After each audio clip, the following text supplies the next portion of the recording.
Engine running. Liftoff. We have a liftoff.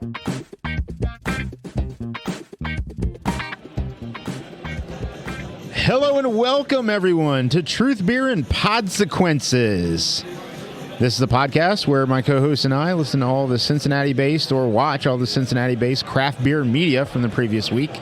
And the previous week just happened to be Thanksgiving week, yeah. And then you had Black Friday, and then you had yesterday was Cyber Monday. Today's Giving Tuesday. Is that what that is? Yeah. So it's a Giving Tuesday? Yes. All right, I'm going to have to give something then. There you go.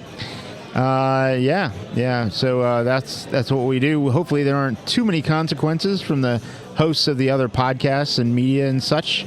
I think we're doing all right. Yeah, we're doing all right. We're doing fine. Today we are back at Sonder Brewing in Mason. Yeah. Now, I think everybody happens to be at the soft opening to Sonder Brewing in Westchester. Mm-hmm. Tap house. The tap house. But we figured we couldn't get a table, so we're like, let's go to home base. Well, we weren't invited. Well, I mean, it was a public soft It was a opening. public So, I mean, invitation. we could have just invited ourselves, and we just chose to avoid the crowds. That, and we wanted to stop by and pick up our bottles. Yes. Of family tradition. Correct. Family tradition. Yeah, so we did. Julia, I'm glad to see that you got your bottles. Yeah, I'm glad to see you got yours. My bottle, yeah. Yeah. 'Cause by the time I got on to the order, all that was left was the barley wine. But. We'll talk about that in a bonus. How about that? Yeah, that's fine. Yeah, so who are you? What are we doing here? What's happening? So I am Marco. I'm a taproom manager here locally, and that other voice you heard belongs to the best co-host in Podcastlandia. I am Julia, and I have no funny or interesting quips today. All I'm going to say is listen to podcasts that make you laugh. There is nothing better. There's no better way to start your day. Yeah, once you're done with us, go listen to a podcast. Listen to something that actually is funny. That's what makes you laugh. That's right. Oh, Mark is already rubbing his forehead. Shit. So good, so good. Oh, yeah. Yes. So thank you to Sonder for being a gracious podcast host. Mm-hmm. And, no podcast would be a great podcast or a good podcast if we're talking about craft beer, if we didn't have a beverage of some sort. And today we both have craft beers. We do. Julia? Marco? What you drinking? Toby. It's still on tap. It's still on tap. And it's still drinking fantastic. And I just want to say, huge shout out to the Sonder bartenders who, when I walked up, they're like, okay, what else can I get you? What's your next beer? And I said, I need a Toby. Didn't even blink, just went, I got you. Went around, boom, filled it up. That's how it's supposed to be. Mm-hmm. That's how it's supposed to be. 100%. So, Marco, your glass? I've got a Toby. Hell yeah. I mean, it's always Toby season. Well, when it's on draft. Well, when it's on draft, yes. Yeah. Yes. But fantastic. I appreciate it. And speaking of appreciation, thank you again to everyone out there who listens to us on a regular basis. Anybody who's here for the first time, thank you for coming along. You'll get it. If not, go back and listen to an episode or two, and you'll get it. If not, thank you for the clicks. And everyone, thank you for being a Patreon supporter and following us in what we do. We'll tell you how to get at us at the end of the pod. Speaking of getting at us at the end of the pod, the thoughts and opinions on this podcast are ours and ours alone. They do not reflect any entity which we may be affiliated with, such as full-time jobs, or for that matter, even Sonder Brewing. True that. And having said all of that, we talked about what we're drinking. Julia, what did you watch or listen to over the holiday weekend? I only had 2 pieces of media to consume this weekend, so hopefully they're the same 2 pieces of media that you were able to consume as well. We have Brew Sky's Booze News that was posted the day before Thanksgiving. Yes, I have that one. All right. And then one that I know you were a part of last night as we record this, the episode of The Weekly Pint. Yes.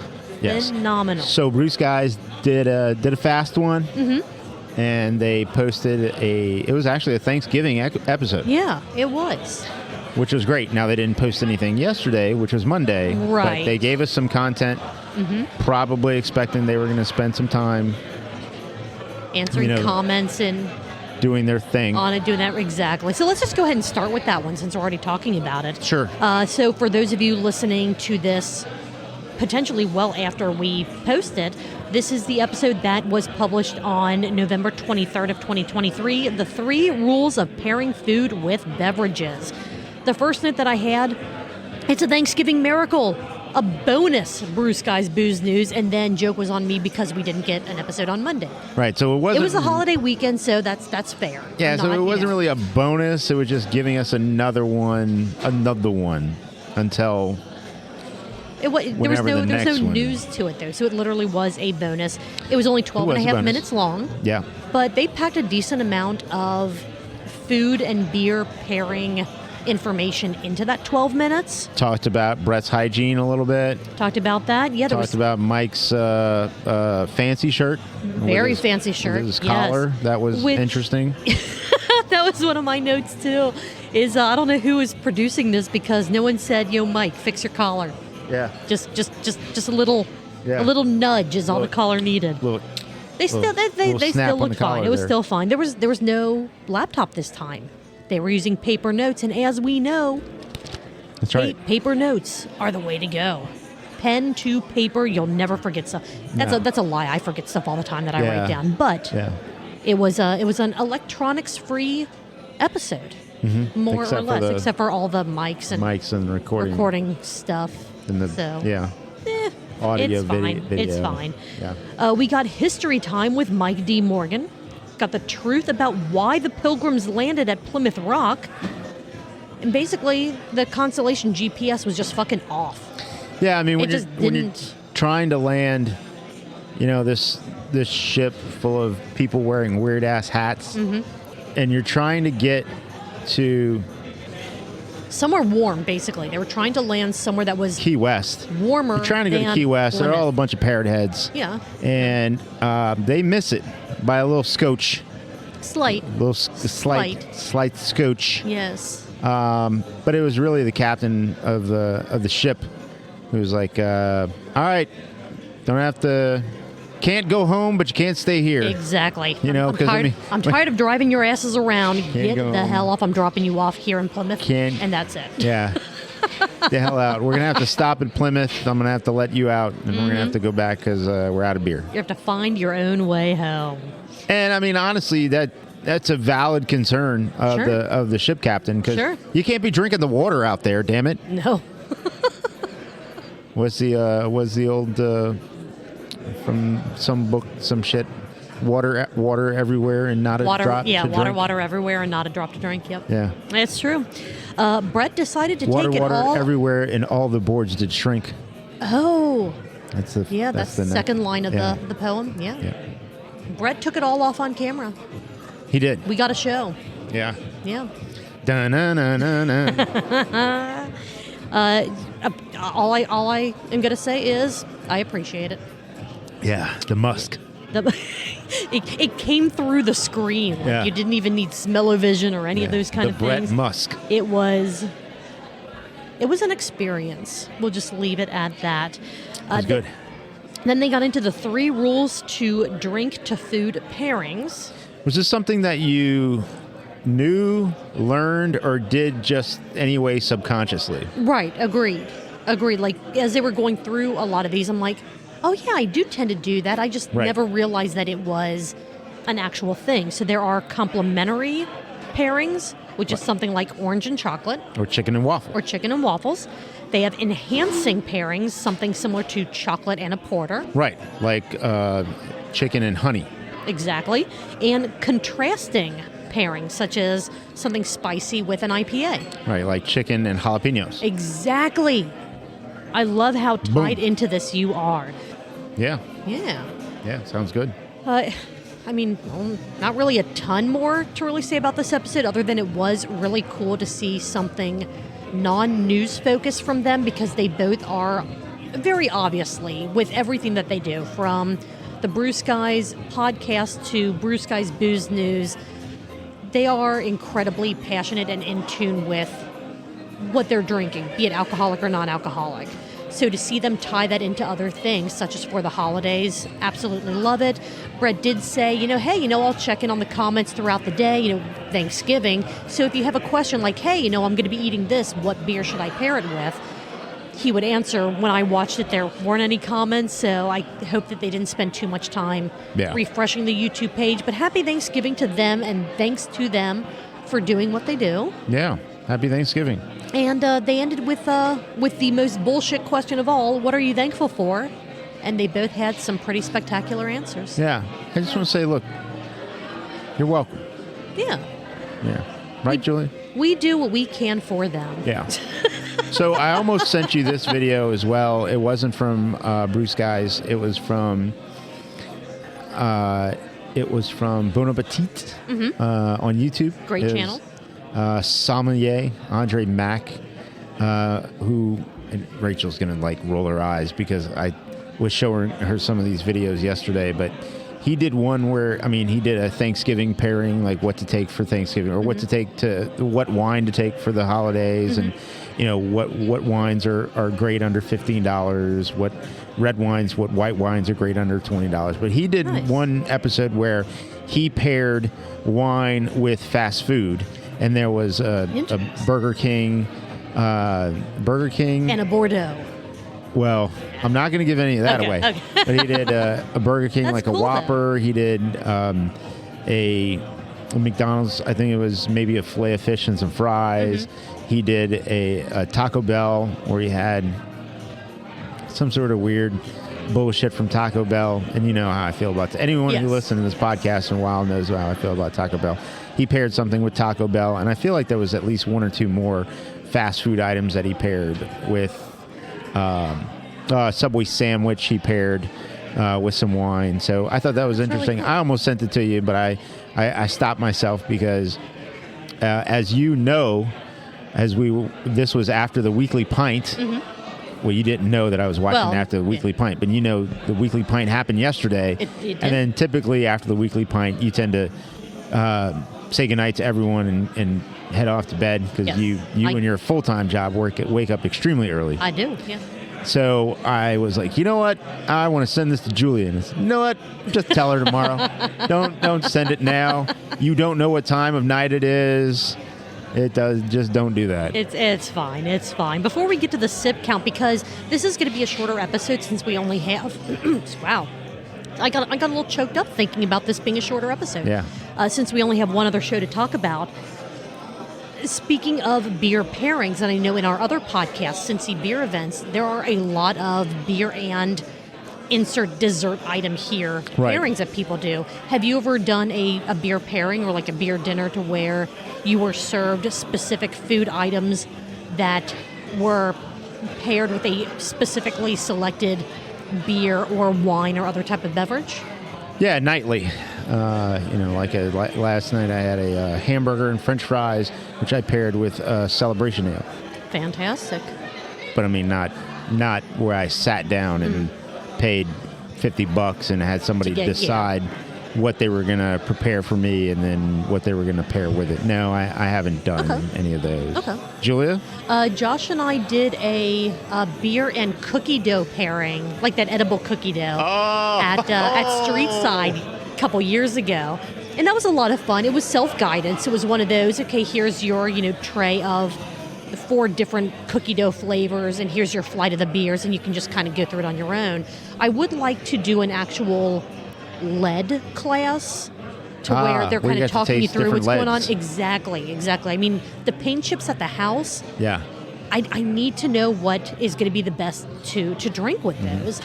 But I do think that's something instructor-led to where you're actually being kind of talk through the different flavors in whatever you're eating and then what you're drinking that they paired it with. I think that would be really cool. So that is something that one of these days I will actually get around to signing up for. I think somebody did it locally. If they didn't, we need to... I only wish we knew people in the brewing industry. If only we knew people in the brewing industry. Bacon. Oh my God. Different bacons. Oh my God. With different beers. With Roush beer. So, okay. Colin from Westside, I know you're a huge listener. They are getting ready to release at least 2 more of their smoked beers. Whoa. The opportunity presents itself. Oops, all smoke. Is the pairing. You get your bacon, some smoke, Westside, some fries. bring in the smoke. Oh my God. We need to find a way to make this happen. Yeah. Like maybe it'll be like a 6-item pairing to where 4 of them are with 4 smoked beers, but 2 are with non-smoked beers. Oh, wow. But all bacon, all beer. Oh, I like all it. absolutely fantastic things. Yeah, I like it. Kind of all I thought. One of the most fun things, and we talked in Cincy Beer Events, and please go and subscribe to Cincy Beer Events. They've already released the date for Cincy Winter Beer Fest. Mm-hmm. One of my favorite memories of Cincy Winter Beer Fest from a food perspective is always going to the bacon on a stick food truck. Oh my God, yes. It's the giant skewer. Yeah, it's huge. And it's loaded with bacon. It's got giant bacon on it. It is perfect. It's awesome. It's perfect. Awesome. So good. I don't know what else to say about beer tastings and beer pairings and all that we haven't already just said. So what do you say I let you know the sip count for the 12.5-minute episode of the Brew Skies Booze News, the 3 rules of pairing food with beverages. Are you ready, Mark? I'm ready. All right. 12.5 minutes between the two of them. There were a total of 22 sips. Ooh, all right. Which is 44 ounces. So 2.75 pints during this 12.5-minute episode. 12.5 minutes, okay. Fan-freaking-tastic, guys. Let's go. Love it. Yeah. Phenomenal. Good stuff. All right. Do you want to roll right on into the weekly pint? Because we still have plenty of Toby, and there's not a lot to... I hate saying that there's not a lot to say. That's not entirely true. But, again, it's not something that we're going to be able to have an hour-long episode this week. So we're going to have to do a bonus or something like that to kind of help. I think we are. Add things. I think we're going to do that. But I also want to say yes to anybody who follows all the podcasts here locally. Yes. There was an episode of Blake the Brewery Explorer that did release. However, that released today as we speak, Tuesday, in our cutoff to discuss a podcast. That way we can listen to it and take all of our notes, because we both take, meticulous copious amount of notes, yeah. Copious. Yeah. A cornucopia of notes. Yes. Yes. Is Monday before Weekly Pint starts. Correct. So you missed it this week. But we will talk about it next week. Talk about it next week. Because there are a lot of people on that podcast that have a lot to do with Cincinnati and Cincinnati drinking. Yes. Awesome. All right, let's roll right into the Weekly Pint, episode 194, new breweries, expansions, new products, and great events. Yeah. What is the proper seltzer glass, Marco? When you go for a seltzer and you want to have it in proper glassware, what is that proper glassware? That was a very, very big point of conversation that took up a huge chunk of the first, third of this episode. Well, when I go for a seltzer, Julia, I grab a red Solo cup. There we go. I just normally grab a Crazy Straw and just pop it in the can. Pop it in there. There you go, yeah. Yeah. I told him he was probably going to need a straw for that one. You did. And you were pretty right. Yeah. Yes. Kind of gloppy, a little gloopy. Still good, though. That was good. I liked it. Still very good. I did, too. It was a seltzer that I was perfectly fine with a 4-pack of 16-ounce cans, which normally I'd be like, that's 3 cans too many, and spread out over a month or two. But that one I really enjoyed. I think it's because it wasn't overly carbonated.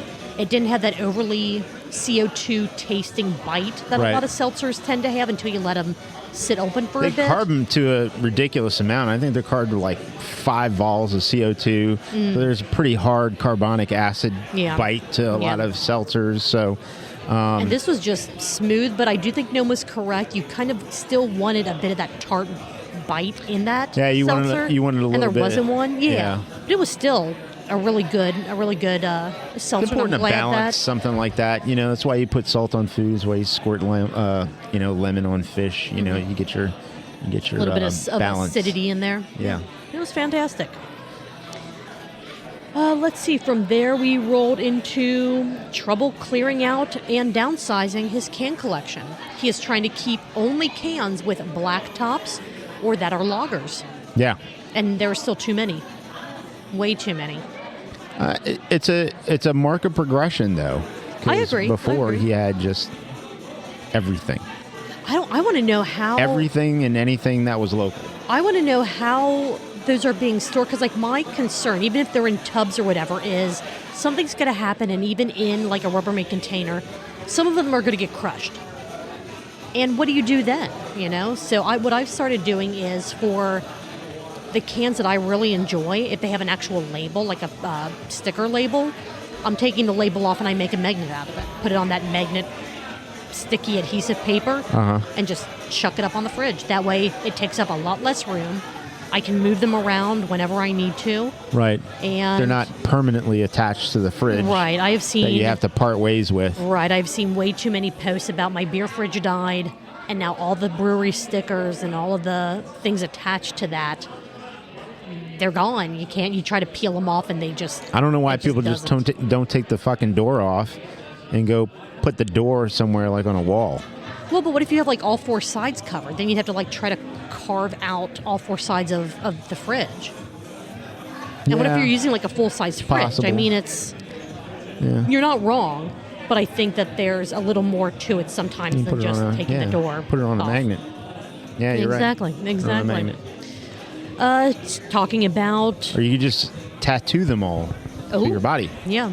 I still want a tattoo of the tip of Hophead from West Side. I may make that happen one day. Okay. Yeah. Patreon funds. Hey, support us on Patreon. Yeah, and then Julia will get a new tattoo with the money you give to us. Yeah, absolutely. It'll be wonderful. Talking about new products, Urban Artifact has some new non-alcoholic fruit tarts called Seedless, which I think is a brilliant name for those. And I'm really excited to try them. Gnome was talking about something that we've talked about on our show and that we've talked about other podcasts talking about on their shows plenty of times. Sometimes when you're out and you're drinking and you're like, okay, the night needs to start winding down, or I don't necessarily want to stop drinking, but I'm done with alcohol for the night, but you want to stay kind of in that social environment. You want something non-alcoholic that's not, soda or water or, something similar to that. The abundance of non-alcoholic products that are out there now is fantastic, and I love seeing more and more local places coming up with their own offerings. So interested to try it. Hopefully I think they have strawberry and mango now, mango. I believe. So, so Gnome, when you finally get around to picking up your Urban Artifact order, save me a can. There you go. I'll just go down there myself and just get some, which is most likely what's going to happen. All right. Yeah. Speaking of other new products, Fruit Blood, who they're not a branch of Urban Artifact, but they are. I feel like they're still very closely associated with Fruit Blood. Josh, the owner, the head vintner, is that the head blooder? The head blooder, yes. The head fruit slayer, was a big part of Urban Artifact. He was the head brewer over at Urban, I believe. I could be getting my notes incorrect, but he started Fruit Blood, which is a overly fruited wine company. Fantastic wines, absolutely love them. They have a cider called Fish Logs, and for anyone familiar with the North Side area, it's right in the feels. It checks all the emotional boxes for this is a terrible name for a beverage, but knowing where it came from makes it spectacular. Yeah. I mean, it's an inside... It really is. Inside thing for West really Siders. Is. Yeah. Fish Logs. Insert all jokes here. Oh. Insert your fish... No. Nope. Terrible. Do you want to move on to some great events? Sure. That Gnome talked about, not that we're talking about, because we've already talked about those plenty in Cincy Beer events. Chris Kindle Market is back. And it's at the Schmidlap Lawn. Is that how you say it? It's not how I say it. Listen to some of our episodes from last year about the Chris Kindle Market and the potential proper pronunciation of the Schmidlap Lawn. All right, my truth. It's fantastic. Love it. They are putting in a lot more this year than last year, or they're rearranging things. Hopefully it's going to be better if all of the Gnome Domes are kind of elevated on platforms. Yeah. If the weather's bad, if it's raining or snowy and then it melts, you're not going to be slogging through a whole bunch of muck and mud to get to your Gnome Domes. I love Dome. Who doesn't? Yeah. Everyone loves a good Gnome Dome. Yep. It's fantastic. I just want to know where they're going to put the karaoke this year. I don't know. They're going to be like hidden behind the ice slide. Yeah. Maybe that's by design. It'll kind of pad some of the sound. The ice slide, people. Though that one artist or that one singer in karaoke, phenomenal. Reaching out, touching me, touching you. Somehow the entire Chris Kindle market got turned up during that. Yeah. Breweries closing their doors does not equal the, air quotes, craft beer bubble popping. There's still more breweries opening than closing, but there's so much more focus on the breweries closing, and some breweries that are opening, like no one knows about. I found out about one last night. Yeah, there was a brand new brewery, Nano, I would have to say, is the best representation of this brewery. Right. Only 2 beers potentially on tap depending right on the now, system, depending on the day and the system. Depending on the system, they could be Pico. True. They could actually be using a Pico system. Yes. Now, I don't know what they're using. Itty bitty teeny tiny. Right. Yes. It's like the Nespresso of brewing. Just pop in a pot of hops, pop in, pot of some malt. Why have these places that make these at-home apparatus think that they want to buy a bag of something or a box of something and look, you have kegged beer at home? This is stupid. This is silly. You just want a little thing of Mia that makes your water taste like beer, little. Yeah, little. Yeah. Hey, you know what? Whatever works for you. Yeah. There we go. Yeah. Yeah. Get the sparkling water if you want it to actually taste like beer and just fuck. Are we gonna talk about hop water? We'll talk about it a little bit. Yeah. Do we have to? No, we don't. Okay. It wasn't part of the weekly pint, so technically I forgot that it wasn't. Yeah. Okay. Yeah. I think that was part of last week's weekly pint, but he touched on it very briefly. 50 West hop water. 50 West. Yep. Revolution going hard on hop water. Yes. Yeah. Yes, they are. Gnome is going to have a new segment to the weekly pint that he's hoping to call Best Beers of the Week. Yeah. A working title, potentially. What are you drinking now? Exactly. And if you don't use that, or if you don't know what we're referring to with that, check out the podcast of the place that we are recording in tonight. That's right. Maybe not the previous, not the most recent 3 or 4 episodes. You have to go a little bit older, a little bit farther back in the catalog to get the reference, but well worth listening to. So absolutely check out Sonder's podcast. I think, is it still on the labels of some of the cans that they mention it? No, I don't think so. Okay, because it would have been on Voss, You Betcha. I'm trying to look at the cooler and see if I can see it, but I don't know. I don't know if I've paid enough attention to the label to know if it's still on there or not. But anyway, the best beers of the week is going to be Gnome talking about maybe the 3 to 5 beers or beverages or even events that he's had in the past week that were really exciting to him for one reason or another. I absolutely love that. I think it's great. And I think that it may not help the sip count for the weekly pint because we have one this week. Ooh. But I think that it seems like a lot of people want to know, what does Gnome think about this beer, this beverage, this brewery, this whatever. And I think throwing this into the weekly pint is going to be a fantastic way to try to get more people to watch the weekly pint and participate. But I think people knowing that he's actually going to talk about some of his favorite beers from the past week or favorite beverages, it's great. I'm really excited to see what he does with that. Mm-hmm. Yeah. That's fun. And it takes a hell of a lot of time to update his website. Yeah, that's what he's saying. Jesus. Which, trust me, I've done it before for other things. I know 100% what he is going through.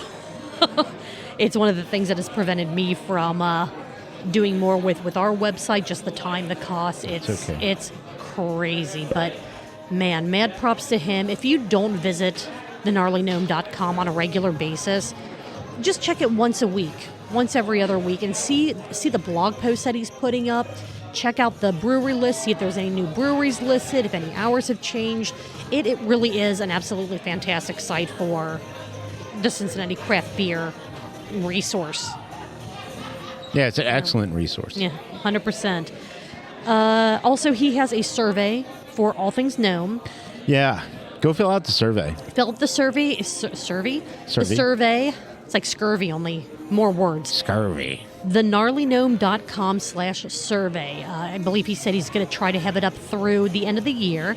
And it'll take you maybe 10 minutes if you overthink some of the questions. It's basically, do you listen to this podcast or that podcast? Do you watch or listen? Do you prefer YouTube versus all audio? And then what can you do to improve? Or just tell them about stuff that we can do to improve. Because apparently that's a thing. That's a topic. Try to keep it gnome focused so that he can do try to do the things that you want him to do, better, differently, whatever the case may be. But it is very important for any creator to get that kind of feedback. So shamelessly plugging all of his stuff, take the survey, let him know your thoughts, and the Gnarly Gnome-iverse can only get better and better. The Gnome-iverse. Yeah, I mean, he can't make things better if you don't let him know what you want. Believe it or not, he is not a mind reader. No, he's not. And he's not here. We said we're going to be recording at Sonder. Yes. Our bad. Our bad. We picked the wrong one. No, he picked the wrong one. He showed up at the wrong place. He's like, and then they threw him some cheese curds, and now he's all, well, gotta stay here now. Well, if I got cheese curds and beer, I guess I'm going to stay here. Can't say I blame him. I don't give a shit about cheese curds. Fuck, I'm going to do with more cheese for curds. Me. Throw them at give people. Give it to me. You're going to throw them at people. Boom. Oh, man. Hit someone with a cheese curd. Oh, man. Always a fun time. Bounce them off the teeth. Yeah. Yeah, that's always awkward. Yep. Anything else before we give the sip count for this episode of The Weekly Pint, which has not yet made it to podcatchers, and maybe it never will. Ooh. Mm-hmm. Ooh, that's interesting. Yeah. The last few have not. Actually, let's see. This is episode 194. What was the last episode of The Weekly Pint that made it into podcast form? He's so lazy. He's so busy. Yeah, he's busy. Super busy. I'm scrolling through my 37. And then, of course, all the chaos. So you can't... True that. It's like we can't record an episode without talking about West Side. He can't be behind a mic without talking about chaos. So the last episode was episode 189. Oh, my God. October 17th. As one quest ends, we drink. Yeah. Wow. All right.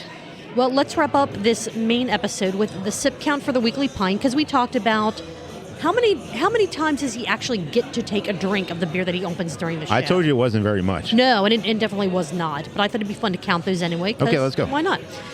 In this episode, it was about 45 minutes, 54 minutes. Really? I don't know. Numbers. Just time flies. It was a bit under an hour. We'll leave it at that. Trying to be funny and you're not. No. That's me, not him. There were a grand total of 3 sips.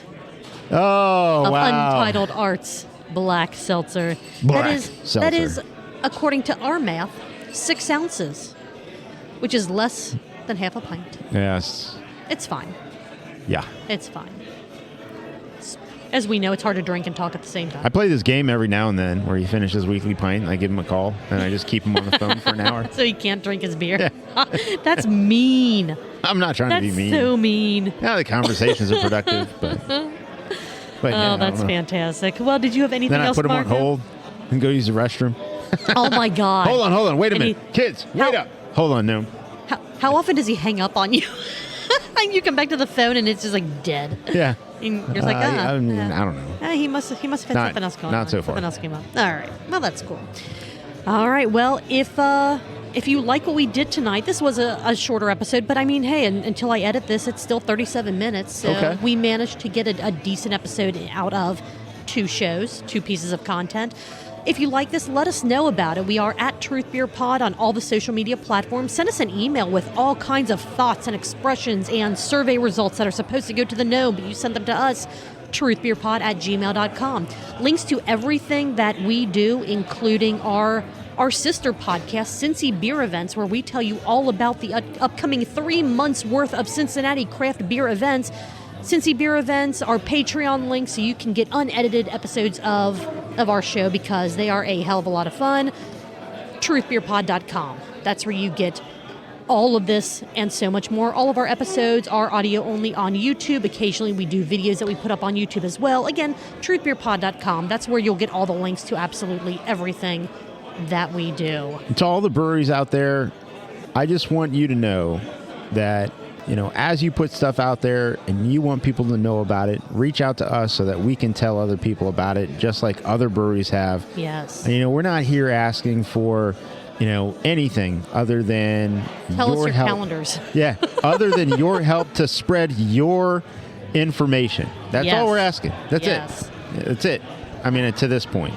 And probably for now. Yeah, right. For now. But yes, please reach out to us and help us help you let people know about the cool stuff going on at your place. Agreed. Well, Marco, what are you going to be doing next Tuesday? Julia, I think we're going to be doing this again. Probably not here, possibly somewhere else. But either way, we're going to have fun. Sounds good. I will see you there. Cheers. Cheers.